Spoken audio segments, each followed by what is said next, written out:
अवधूत चिंतन श्री गुरुदेव दत्त श्री स्वामी समर्थ. नमस्कार मंडळी, श्री स्वामी समर्थ तुमच्या सगळ्यांचं आपल्या चॅनलवरती खूप खूप मनापासून स्वागत करते आणि आजच्या या नवीन व्हिडिओला सुरुवात करते. तर बघा मैत्रिणींनो, ज्यांना पुत्रप्राप्ती हवी असेल किंवा संतान प्राप्तीमध्ये अडचणी येत असतील, डॉक्टरांना दाखवले, ट्रीटमेंट सुरू आहे, रिपोर्ट्स नॉर्मल आहेत, तरीसुद्धा पुत्रप्राप्ती होत नाही किंवा संतान प्राप्तीमध्ये खूप अडचणी येत आहेत, तर मैत्रिणींनो, तुमचं औषध म्हणजेच डॉक्टरांची ट्रीटमेंट सुरू ठेवा. आणि अगदी साधा, सोपा पण तितकाच प्रभावी उपाय गुरुजींनी शिवमहापुराणामध्ये सांगितलेला आहे. तो तुम्ही एकदा करून बघा.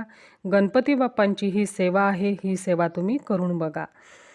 बघा मैत्रिणींनो, गणपती बाप्पा इच्छित मनोकामना शीघ्रत्वाने पूर्ण करतात. तसेच गणपती बाप्पा बुद्धीची, विद्येची देवता आहेत. गणपती बाप्पा हे विघ्नहर्ता आहेत. संकटांचा, दुःखांचा, विघ्नांचा नाश करणारे आपले गणपती बाप्पा आहेत. गणपती बाप्पा हे आपल्या भक्तांची कितीही कठीण मनोकामना असू देत, त्या कठीण मनोकामना पूर्ण करतातच. गणपती बाप्पा हे बुद्धिदाता आहेत, मंगलदाता आहेत. तर आपल्याला काय करायचं आहे?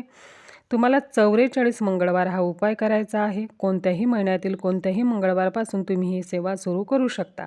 सर्वप्रथम पहिल्या मंगळवारी सकाळी लवकर उठायचं, संपूर्ण घर, अंगण स्वच्छ करायचं. घरामध्ये गोमूत्र, गंगाजल शिंपडून फरशी स्वच्छ पुसून घ्यायची. नंतर अंघोळीच्या पाण्यामध्ये गंगाजल, गोमूत्र किंवा पंचगव्य टाकून त्या पाण्याने तुम्हाला स्नान करायचं आहे.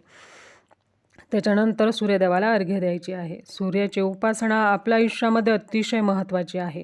सूर्याची उपासना केल्याने उत्तम आरोग्य लाभतं, यश प्राप्त होतं, समाजात मान सन्मान प्राप्त होतो, जीवनामध्ये तुमच्या प्रत्येक क्षेत्रात विजय होतो, पदप्रतिष्ठा मिळते. म्हणून रोज न चुकता सूर्यदेवाला अर्घ्य आवर्जून द्यायचे आहे, हे लक्षात ठेवा. त्याच्यानंतर तुळशी मातेची पूजा करून दिव्यामध्ये तूप घालून लंबी वात, 2 वातींची एक जोडवात बनवायची आणि ती दिव्यामध्ये घालून पूर्वेकडे ज्योत करून दिवा प्रज्वलित करायचा आहे. याने वंशवृद्धी होते. ठीक आहे. नंतर रोजची देवपूजा करून घ्या आणि गणपती बाप्पांना पाण्याने, नंतर पंचामृताने, पुन्हा पाण्याने अथर्व शीर्षांचा पाठ करत तुम्हाला अभिषेक करायचा आहे. शक्य असेल, वेळ असेल तर 11 वेळेस गणपती अथर्व शीर्षांचा पाठ करा. फक्त फलश्रुती आपल्याला 11व्या वेळेसच म्हणायची आहे. नंतर गणपती बाप्पांची पंचोपचारी पूजा तुम्हाला करायची आहे. धूप दीप ओवाळायचा आहे. गूळ खोबरे किंवा बुंदीचा लाडू, तुम्हाला शक्य असेल तर मोदकांचा नैवेद्य दाखवावा आणि संकल्प करावा. पहिल्याच मंगळवारी तुम्हाला संकल्प करायचा आहे. संकल्प कसा करायचा हा व्हिडिओ आपल्या चॅनलवरती आहे, तो तुम्ही बघू शकता.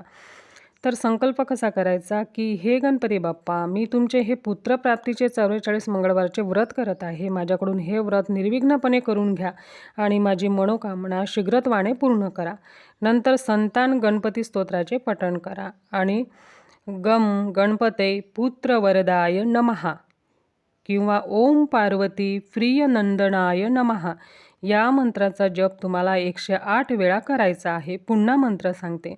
गम गणपते पुत्रवरदाय नमः, गम गणपते पुत्रवरदाय नमः, किंवा तुम्ही हा मंत्र म्हणू शकता. ओम पार्वती प्रिय नंदनाय नमः, ओम पार्वती प्रिय नंदनाय नमः. या संतान प्राप्ती गणेश मंत्राचा 108 वेळा जप तुम्हाला करायचा आहे. त्याच्यानंतर तुम्हाला गणपती बाप्पाला 21 दुर्वांची जुडी आणि 2.5 आपट्याची पाने अर्पण करायची आहेत. दुर्वांची जोडी आणि 2.5 आपट्यांची पाने हातात घेऊन गणपती बाप्पांना हात जोडून मनापासून प्रार्थना करायची आहे आणि हातातील दुर्वा आणि 2.5 आपट्याची पाने बाप्पांच्या चरणाशी तुम्हाला अर्पण करायची आहेत. नंतर आरती करून जो शक्य होईल गूळ खोबरे, मोदक, लाडू किंवा बाप्पांच्या आवडीचे डाळिंब हा नैवेद्य बाप्पांना अर्पण करा. या दिवशी तुम्हाला संपूर्ण दिवसभर एकादशीसारखा न जेवण करता कडक उपवास करायचा आहे. या उपवासामध्ये तुम्ही 2 वेळ फराळ करायचा आहे. असे तुम्हाला 44 मंगळवार हे व्रत करायचं आहे. तुम्ही फराळामध्ये खिचडी खाऊ शकता साबुदाण्याची, तर तुम्ही फराळ 2 वेळ खाऊ शकता. तर बघा मैत्रिणींनो, 11 मंगळवारमध्ये तुम्हाला रिझल्ट दिसून येईल. 22 मंगळवारमध्ये फरक पडतो. 33 मंगळवारमध्ये प्रॉब्लेम सॉर्ट आऊट होतो. म्हणजेच जवळजवळ आपली समस्या मार्गी लागलेली असते. नंतर 44 मंगळवार झाले की 100% अनुभव तुम्हाला बघायला मिळेल. मात्र उपाय तसेच उपवास सेवा करताना श्रद्धा भक्ती ही मनापासून असायला हवी. कोणी काही उपाय सांगितला आणि आपण करायचा म्हणून केला, मैत्रिणींनो असं करू नका. आणि आपण जो गणपती बाप्पांना अभिषेक केला आहे ते तीर्थ पती आणि पत्नी दोघांनी थोडं थोडं तीर्थ तुम्हाला प्यायचं आहे. बाप्पांची कृपा नक्कीच तुमच्यावर झाल्याशिवाय राहणार नाही. आता नियम काय? तर पहिला नियम 44 मंगळवार होईपर्यंत घरात नॉनव्हेज होता कामा नये, स्वतःसुद्धा तुम्हाला खायचे नाही. तर दुसरा नियम, परान्न तुम्हाला फक्त मंगळवारी टाळायचे आहे. एक दिवस तुम्ही परान्न घेऊ नका मंगळवारी. संतान प्राप्तीचा उपाय असल्यामुळे बाकी कोणतेही नियम नाहीत. आता तुमच्या मनात प्रश्न आला असेल की आपट्याची पाने कुठे मिळतील? तर बघा, तुम्हाला जसे जमतील तसे एकदाच घरी आणून ठेवा. 2 जोड पानांचं एक पान असतं, असे 2 पानं घ्यायची आणि तिसऱ्या जोड पानातील एक पान घ्यायचं. झाले आपले आपट्याची 2.5 पानं. ही पाने सुकली तरीही अशीच राहतात. एकदाचे घरी आणून ठेवा, थोडे सांभाळून ठेवा. पाणी तुटतील नाही असे तुम्हाला सांभाळून ठेवायचे आहेत. आणि प्रत्येक मंगळवारी हे व्रत, ही सेवा तुम्हाला करायची आहे. आणि 21 दुर्वांची जुडी आणि 2.5 आपट्याची पाने गणपती बाप्पांना अर्पण करायची आहेत. तर मैत्रिणींनो, ही सेवा, हे 44 मंगळवारचे व्रत करून बघा. 100% नव्हे तर 101% अनुभव तुम्हाला येईल.